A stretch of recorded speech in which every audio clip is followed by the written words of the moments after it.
से बड़ी खबर कन्नौज पहुंचे सपा सुप्रीमो का सरकार के 8 साल पूरे होने पर तंज। कहा, कन्नौज जनता ने जो 8 साल काटे हैं इसने जिले के विकास को पूरी तरह रोक दिया है। ये पहला इतिहास होगा जहां सरकार विकास और उपलब्धियों की खुशी मना रही हो और एक IAS अधिकारी अंडरग्राउंड हो गया हो। अखिलेश यादव पहली सरकार जिसके है विधायक खुलकर कह रहे हैं हमें बदलाव चाहिए। एक विधायक कहता है भ्रष्टाचार है तो दूसरा कहता है हमारे बाबा जी को यूपी की ज़रूरत नहीं। लूट मची है सरकार में, तहसील है थाने की। अखिलेश यादव 8 साल का नारा देने वालों से इतने सवाल हैं तभी वो प्रेस से बात नहीं करते। मथुरा को लेकर CM योगी के बयान पर कहा कि ये विदाई की भाषा बोल रहे हैं। सरकार के आसपास वालों की आय बढ़ी, आम जनता की नहीं बढ़ रही है। एक के साथ एक शराब मुक्त की घोषणा पर कहा कि ये पार्टी टाइम चल रहा है, सरकार को सोचना चाहिए। नवरात्र शुरू होने वाले हैं और वो इस तरह की स्कीम ला रही है। टोपी बदलने वाले बयान पर कहा गूगल सर्च कर लो कि कौन सबसे ज़्यादा टोपी बदलता है। होली पर सिलेंडर गिफ्ट देने के सवाल पर कहा कि हमें कोई गिफ्ट नहीं मिला। नौकरी फसलों की कीमत नहीं दे पा रहे हैं। अखिलेश यादव भाजपा समय समय पर ऐसे संशोधन संविधान में करती है जिससे समाज में दूरियां बढ़े। सपा सुप्रीमो ने कन्नौज में हो रहे यज्ञ को बताया कल्याणकारी। कहा, माई के आशीर्वाद से पूरे देश का इस महायज्ञ से कल्याण होगा। ग्राउंड में हो रहे यज्ञ को बताया कल्याणकारी। कहा, माई के आशीर्वाद से पूरे देश का इस महायज्ञ से कल्याण होगा। देखिए पूरी रिपोर्ट।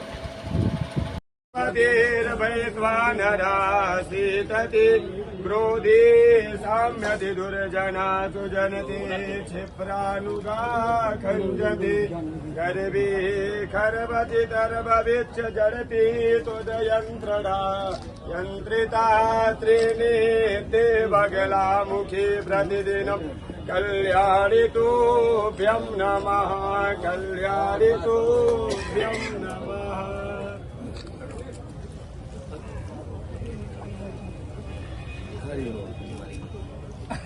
भगवान की माया करवा महाराज जी की वजह से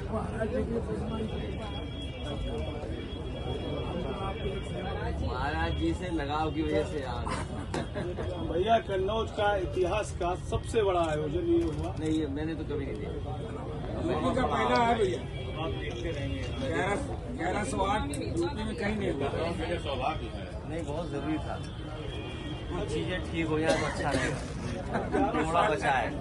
हजारों साल पहले देवताओं ने यहाँ और मैं तो कहूंगा आपसे, मेरा नौजवान साथी लग रहा है, ये गूगल करे कि सबसे ज्यादा बदलने वाला टोपी वाला नेता कौन है। मैं तो कहूंगा चैट GPT से पूछ लो। और एक नया और आया AI, एक नया AI और आया है।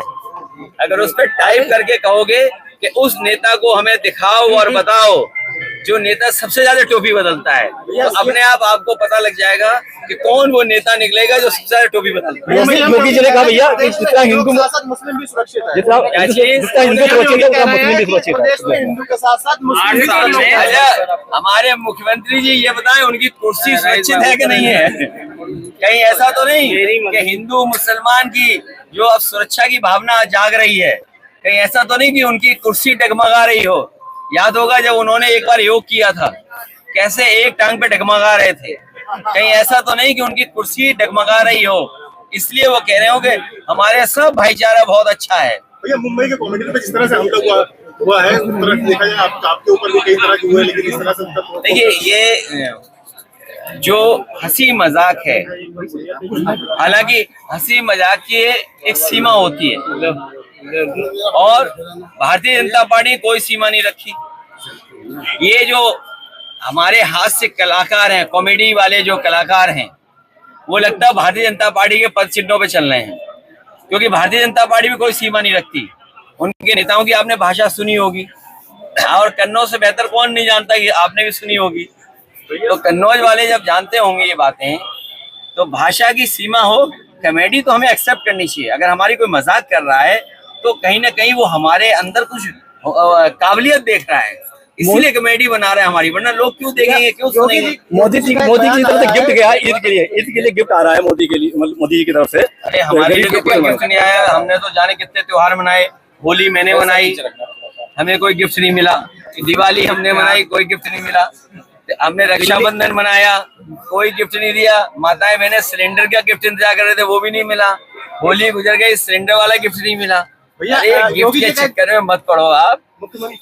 इनसे कहिए कि नौकरी कहाँ है, रोजगार कहाँ है, और आलू की कीमत कहाँ है, सरसों के तेल की कीमत कहाँ है।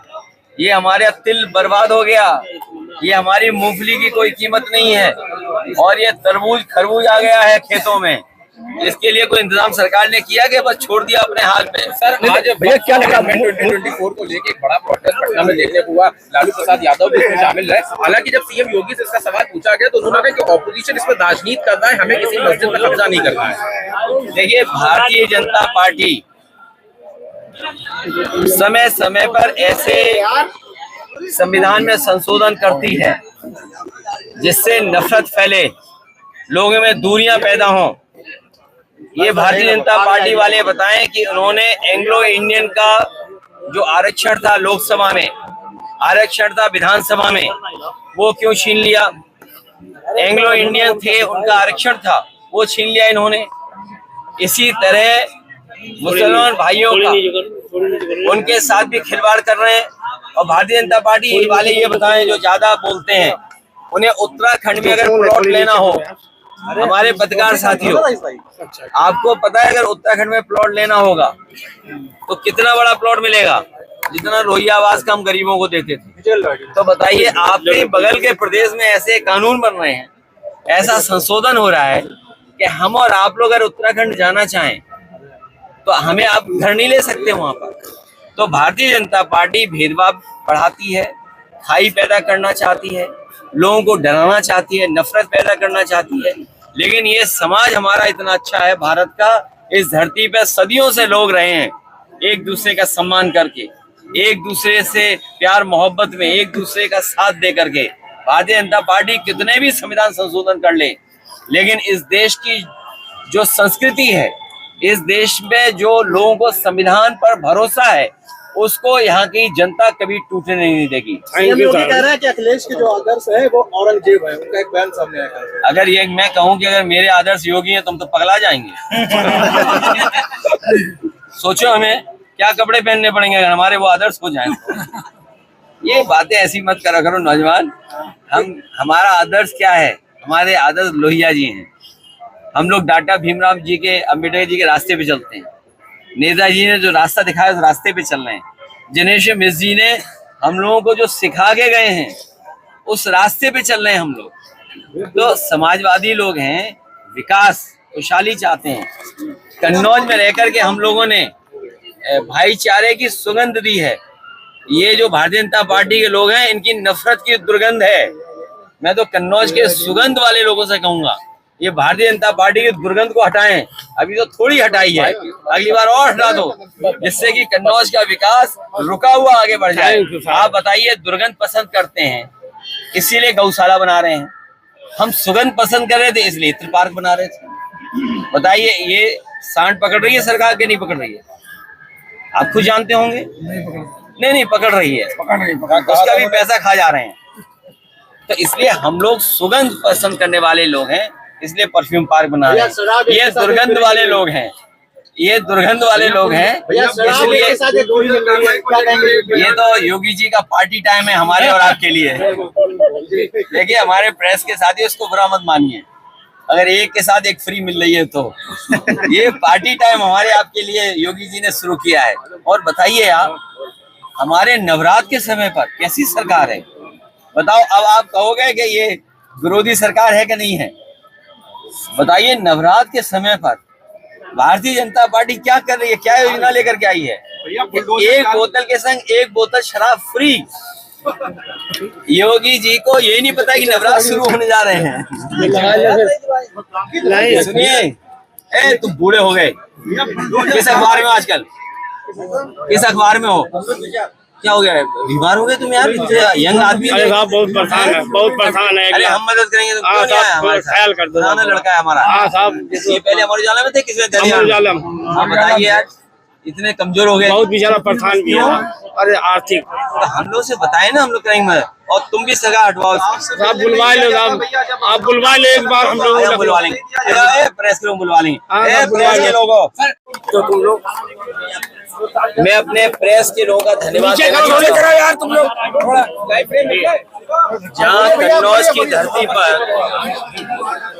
इतना पवित्र आयोजन हो रहा है, ये हमारी वैदिक परंपराओं से जोड़ने के लिए हमारे महाराज रामदास जी और उनके साथ बहुत ही प्रतिष्ठित और हमारे सम्मानित आदरणीय करुणाशंकर जी और इनके साथ बड़ी संख्या में जो साधु संत और हमारी वैदिक परंपराओं पर और जो हमारी पौराणिक परंपराओं हैं जिनका इस पवित्र धरती पर आयोजन कर रहे हैं, हमें उम्मीद है कि माई का इनके माध्यम से आशीर्वाद पूरे कन्नौज के लोगों को, पूरे प्रदेश के और देश के लोगों को आशीर्वाद के साथ साथ उनके जीवन का कल्याण भी होगा, उनको एक अच्छे रास्ते पे और धार्मिक रास्ते पे चलने का यहाँ से आशीर्वाद भी मिलेगा। मैं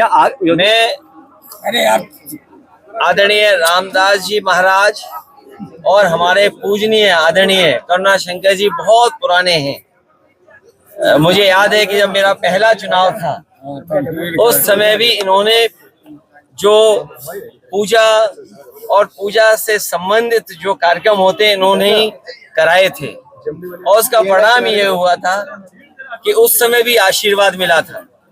आज जो इतना भव्य माई के आयोजन हो रहा है, जहाँ इतनी कुंड बने बताया जा रहा है, 1108 कुंडियों का जो आयोजन है ये ऐतिहासिक है।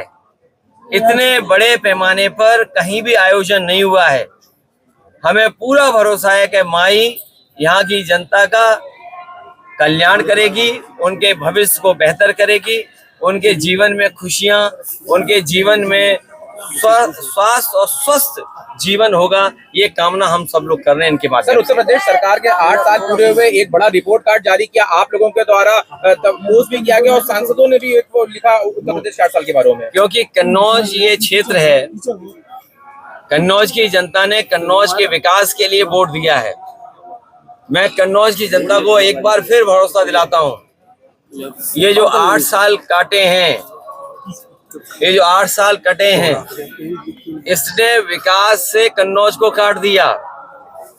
ये जो 8 साल की उपलब्धि गिना बता रहे हैं, इतनी लूट, इतना भ्रष्टाचार कभी नहीं हुआ कि जब 8 साल पूरे हुए तो उत्तर प्रदेश की पुलिस को ही अपने आईएएस को पकड़ने के लिए भेजना पड़ रहा है, उसके खिलाफ एफआईआर लगानी पड़ रही है। ये देश के पहला इतिहास होगा जहां सरकार अपनी उपलब्धि और विकास की खुशी मना रही हो, वहीं एक आईएएस अधिकारी अंडरग्राउंड हो गया हो। और पहली सरकार है जिसके विधायक खुल के कह रहे हैं हमें बदलाव चाहिए, और एक विधायक तो जो बिल्कुल दिल्ली के करीब है, वो कह रहे हैं कि अगर अधिकारियों ने माँ का दूध किया, माँ का दूध नहीं कुछ और बताया उन्होंने कि दूध पिया हो, क्योंकि हमारे जो आम जनभाषा में यही कुछ इस तरह की बात रहती है। अब मुझे नहीं समझ में आ रहा कि वो विधायक किस तरह की चेतावनी दे रहे थे। लेकिन सोचिए, एक विधायक ये आरोप लगा रहे हो कि भ्रष्टाचार है, बेईमानी है, दूसरा विधायक और आगे जा रहा है, वो कह रहा है कि हमारे बाबा जी को अब जरूरत नहीं उत्तर प्रदेश की, उन्हें यहाँ से तो उत्तर प्रदेश से भेज देना चाहिए। तो सोचिए, विधायक ही ये बात कह रहे हैं। और एक विधायक का मैंने अभी वीडियो सुना है बस्ती के, वो कह रहे थे कि इतना भ्रष्टाचार पुलिस का कभी नहीं देखा जितना उन्हें देखने को मिल रहा है। लूट मची हुई सरकार में, सोचिए तहसील थाने की लूट, जिससे आम जनता को तकलीफ और परेशानी है। इसलिए जो 8 साल का नारा दे रहे हैं, इनके सामने इतने सवाल हैं जिसका वो जवाब नहीं देना चाहते, तभी प्रेस के लोगों से बात ही नहीं करते हैं। प्रेस के लोग सवाल पूछना चाहें तो प्रेस के किसी भी सवाल का सरकार जवाब नहीं देना चाहती। भूमि को लेकर कहा है उन्होंने कि अगर कोर्ट मामला ना होता तो अब तक मंदिर बन चुका होता। ये जो विदाई की भाषा है ना, ये विदाई का समय है। जनता ने मन बना लिया कि ऐसी सरकार जिसने विकास रोका हो।